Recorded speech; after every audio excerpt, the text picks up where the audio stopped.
Right now, at this very moment, a monster is breathing down on paradise. A swirling beast of unimaginable power, spanning hundreds of miles across the warm Caribbean waters, is hours away from making landfall on an island nation that has never seen anything like this before. Hurricane Melissa isn't just another storm. She's a Category 5 nightmare, the strongest storm on planet Earth this year, and she's about to collide with Jamaica with the force of multiple atomic bombs. The numbers alone should terrify you. Winds screaming at over 160 miles per hour, 40 inches of rain, that's more than 3 feet of water, ready to fall from the sky in a matter of hours. Storm surge that could swallow entire coastal communities. But numbers can't capture what's really happening right now in Kingston, Montego Bay, and across this island of nearly 3 million souls. Because while meteorologists track the storm's path with scientific precision, real people are making impossible decisions. Do you stay in the home your grandfather built? Do you trust that concrete walls can withstand winds that can peel the roof off a hospital? Do you evacuate to a shelter and pray your entire life isn't destroyed while you're gone? The clock is ticking. The sea is already angry, churning in Kingston's harbor as the first outer bands begin their assault. The streets, normally packed with traffic and life, are eerily empty. Jamaica is holding its breath, and the world is watching. But here's what makes this different from every other hurricane story you've heard. Here's why Melissa isn't just another storm system that will fade from the headlines in a week. This is about to become the most powerful hurricane to ever strike Jamaica in recorded history. Not one of the strongest, the strongest. And the infrastructure, the buildings, the hospitals, the homes, none of it was built to survive what's coming. Even Jamaica's own prime minister admitted it in a moment of stark honesty that sent chills through the entire region. No infrastructure in the Caribbean can withstand a direct hit from a Category 5 hurricane. Think about that for a second. The very systems designed to protect people, the shelters, the hospitals, the emergency centers, they might not survive either. This isn't just a weather event. This is an existential threat to an entire nation. Now, before we go any deeper into what's unfolding in Jamaica right now, I need you to do something. If you're finding this coverage valuable, if you want to stay updated on situations like this that the mainstream media moves on from too quickly, hit that subscribe button right now. We're pushing toward 10,000 subscribers, and your support helps us bring you the stories that matter, the human stories behind the headlines. And drop a comment below. Have you ever experienced a hurricane?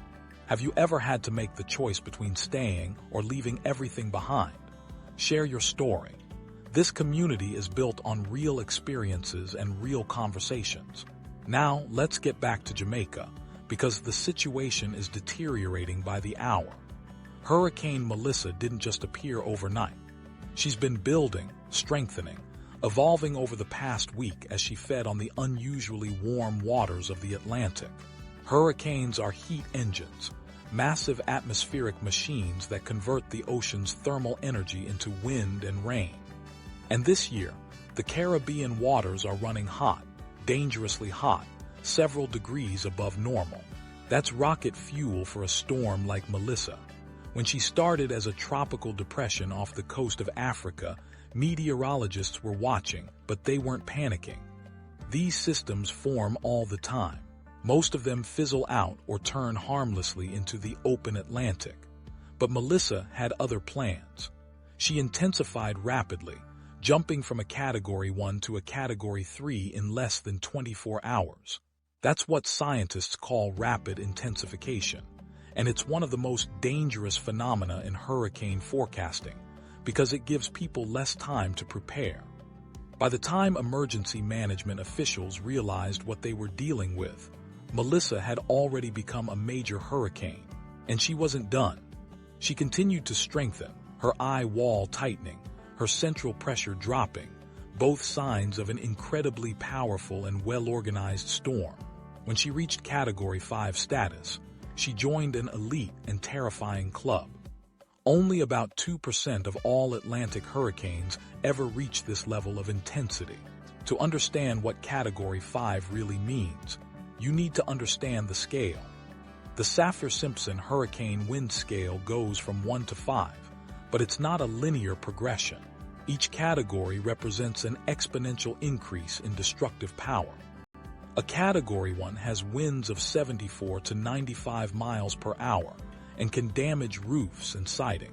A Category 3, which is considered a major hurricane, has winds of 111 to 129 miles per hour and can cause devastating damage. But a Category 5, winds of 157 miles per hour or higher. At that speed, wind doesn't just push things over. It becomes a weapon. It turns debris into missiles. It can drive a piece of straw through a palm tree. It can make water feel like concrete if you're caught in the storm surge. And the damage isn't just severe, it's catastrophic. The kind of damage that erases communities from the map. Jamaica knows hurricanes. The island sits right in the heart of Hurricane Alley, that stretch of the Caribbean and Gulf of Mexico, where these storms love to roam during the Atlantic hurricane season. Over the decades, Jamaica has been hit by powerful storms. Hurricane Gilbert in 1988 killed dozens and caused billions in damage. Hurricane Ivan in 2004 devastated the island's south coast. But even Gilbert, which was a Category 3 when it hit Jamaica, even that historic storm doesn't compare to what Melissa is bringing. This is uncharted territory. This is the storm that keeps meteorologists awake at night, the one they train for but hope never comes. Right now in Montego Bay, that famous resort area where tourists flock for white sand beaches and crystal blue water, the reality is setting in. The last commercial flights left days ago. The airport is closed. The cruise ships that normally dock in the harbor are long gone, scattered to safer waters. And the tourists who didn't make it out in time, they're trapped. Not by choice, but by circumstance. The borders effectively closed when the storm started its inevitable march toward the island. Among those stranded is a man from Pembroke Pines, Florida. He knows hurricanes. He's lived in South Florida long enough to respect them. But even he admits this feels different. Being alone, separated from family, watching a Category 5 bear down on your temporary refuge, that's a special kind of anxiety. He's not just worried about the storm. He's worried about what comes after. How long until he can get home? How long until communications are restored? Will the hotel he's sheltering and even be standing when Melissa is done? These are the questions nobody can answer with certainty. The Jamaican government has been working around the clock to prepare. Mandatory evacuation orders went out to 7 of the most flood-prone communities across the island. Emergency management teams went door to door, pleading with residents to leave. They even brought buses to transport people to shelters. But here's the thing about evacuation orders. They only work if people follow them. And not everyone did. Some residents, particularly the elderly and those who have lived through previous hurricanes, refuse to leave. They've survived storms before. They trust their homes. They don't want to abandon their possessions, their animals, their entire lives, even temporarily. It's a gamble that emergency officials fear will turn deadly, because flooding is going to be the killer in this storm. Yes, the winds are catastrophic. Yes, the storm surge will be devastating for coastal areas. But it's the rain that poses the greatest threat to the most people. 40 inches of rain. To put that in perspective, most places in the United States get about 40 inches of rain in an entire year. Jamaica is about to get that much in less than 48 hours. The ground can't absorb it. The rivers can't handle it. The drainage systems, already aging and inadequate, will be overwhelmed almost immediately. Flash flooding will turn streets into rivers. Landslides will bury roads and homes, particularly in the mountainous interior of the island where terrain is steep and unstable. People who think they're safe because they're not near the coast, they're in just as much danger.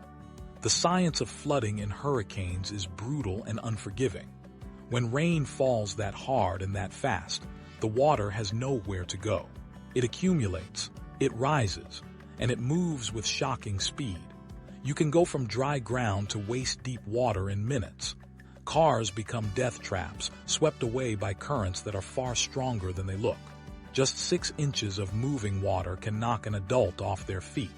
A foot of water can float a car.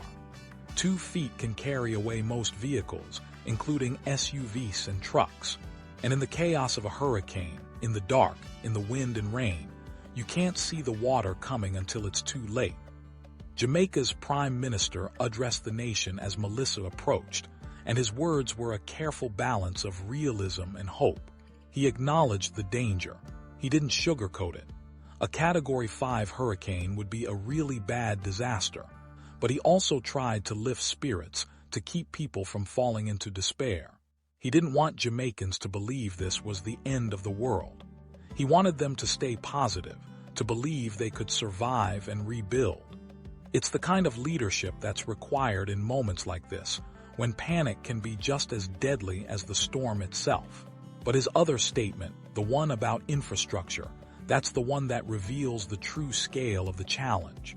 Admitting that nothing in the region was built to withstand this kind of force, that's not fear-mongering. That's truth. And it raises an uncomfortable question that extends far beyond Jamaica.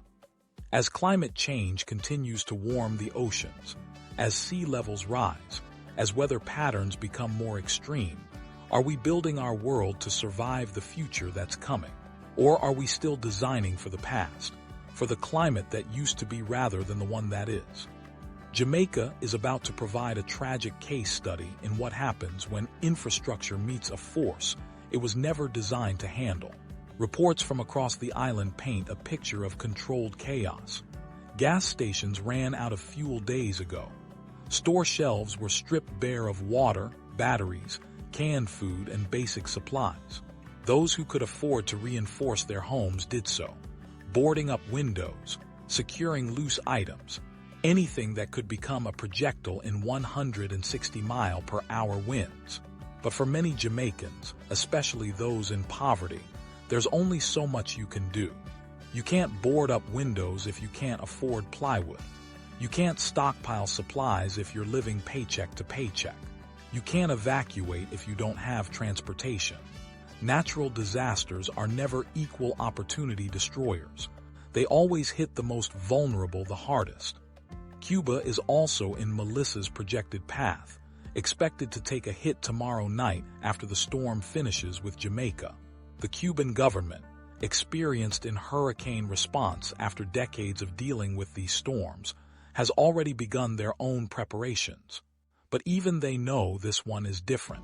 The combination of Melissa's size, strength, and slow forward speed means the damage won't be quick and surgical. This storm is going to linger, grinding over the Caribbean for days, unleashing its full fury on anything in its path. The calm before the storm is eerie. In Montego Bay, as the last hours of relative peace tick away, there's an unnatural stillness. The wind hasn't arrived yet. The rain is just beginning. But everyone knows what's coming. It's like standing on train tracks and hearing the distant whistle, knowing the impact is inevitable but not knowing exactly when it will arrive. That waiting, that anticipation, it's psychologically exhausting. People are stuck between wanting it to start so it can be over and dreading what the next 48 hours will bring. Weather radar shows Melissa as a massive, perfectly organized spiral, her eye crisp and clear, surrounded by bands of intense thunderstorms. Satellite imagery reveals the sheer size of the system. She's so large that her outer rain bands are already lashing Jamaica, while her eye is still 100 miles offshore. Hurricane-force winds extend 70 miles from the center. Tropical storm-force winds extend nearly 200 miles. This isn't a small, concentrated storm. This is a regional disaster affecting multiple nations simultaneously. The international community is watching and preparing to respond. Aid organizations are pre-positioning supplies on nearby islands outside the storm's path. Search and rescue teams are on standby. But there's only so much that can be done while the storm is still raging. The real help, the real recovery, that can't begin until Melissa moves on. And given her slow forward movement, that could be days away. There's something primal about hurricanes that separates them from other natural disasters. Earthquakes strike without warning and are over in seconds. Tornadoes are terrifying but localized and brief. Wildfires move fast, but you can see them coming and usually evacuate. But hurricanes, they're visible days in advance. You watch them approach on satellite, track their every movement, know exactly when they'll arrive. And yet you're powerless to stop them. That psychological torture, watching your doom approach in slow motion, is unique to these storms. You have time to prepare, yes, but you also have time to imagine every worst-case scenario. You have time to second-guess every decision. Should I have left? Should I have stayed? Did I do enough? Did I forget something critical? For the Jamaican people, faith is playing a huge role right now. Churches across the island held services in the days before Melissa's arrival, packed with people praying for protection. In Caribbean culture, especially in Jamaica, faith and community are deeply interwoven into the social fabric. When facing something this overwhelming, something beyond human control, many find strength in spiritual belief. It's not about denying the danger or being naive about what's coming. It's about finding the courage to face it. As the outer bands of Hurricane Melissa begin to rake across Jamaica's north coast, the rain is intensifying. What started as scattered showers is building into continuous downpours. The wind is picking up, no longer a breeze but something more aggressive, more intentional. Palm trees are beginning to bend. Loose items that weren't properly secured are starting to tumble down empty streets. And this is still just the beginning. The eye wall, where the strongest winds and heaviest rain concentrate, is still hours away. When that arrives, when the full force of a Category 5 hurricane unleashes itself on Jamaica, we're going to see whether the preparations were enough, whether the evacuations were heeded, whether the infrastructure can hold. What happens next will be determined by dozens of factors. Did Melissa weaken slightly before landfall? Even a small drop in intensity could mean the difference between catastrophic and unsurvivable. Does the eye track directly over population centers, or does it wobble slightly offshore? A shift of 20 miles could dramatically change the outcome for hundreds of thousands of people. How quickly do rivers crest? How fast do landslides develop? When does the storm surge reach its peak? These are questions that will only be answered in real time as the disaster unfolds.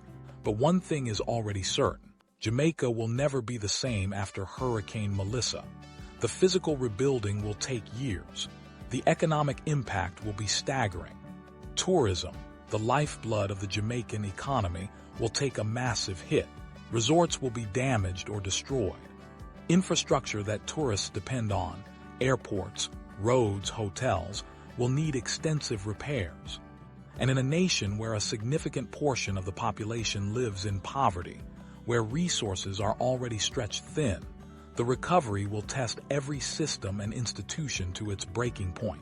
Yet, if history has taught us anything, it's that the human spirit is remarkably resilient. Communities that face disasters together often emerge with stronger bonds, with renewed determination. Jamaica has survived hurricanes before. They've rebuilt before. They'll do it again. But that doesn't make what they're about to endure any less terrifying or tragic. Right now, as Hurricane Melissa closes in, families are huddled together in interior rooms away from windows. They're listening to the wind howl, feeling their homes shake, wondering if the roof will hold. They're comforting frightened children, trying to project calm even when they're terrified themselves. They're making peace with whatever happens next. And those who chose to stay in evacuation zones, those who gambled that they could ride it out, they're probably beginning to regret that decision as the true power of the storm becomes apparent. This is the reality of a Category 5 hurricane. This is what it means when meteorologists use words like catastrophic and unsurvivable. This is why Jamaica's Prime Minister was so blunt in his assessment. And this is why the world needs to pay attention, not just to this storm, but to what it represents. Because Melissa won't be the last. As oceans warm and climate patterns shift, these extreme weather events are becoming more frequent and more intense. What's happening in Jamaica right now could happen anywhere in the hurricane belt. It's not a matter of if but when. So we watch, we wait, we hope for the best while preparing for the worst. And when the sun finally rises after Melissa passes, when the winds die down and the rain stops, the true scope of what happened here will become clear. The images will be shocking, the stories will be heartbreaking, and the question will shift from survival to recovery. Jamaica is about to be tested in ways no nation should have to endure, but they won't face it alone. The world is watching, help will come, and somehow, some way, they will rebuild.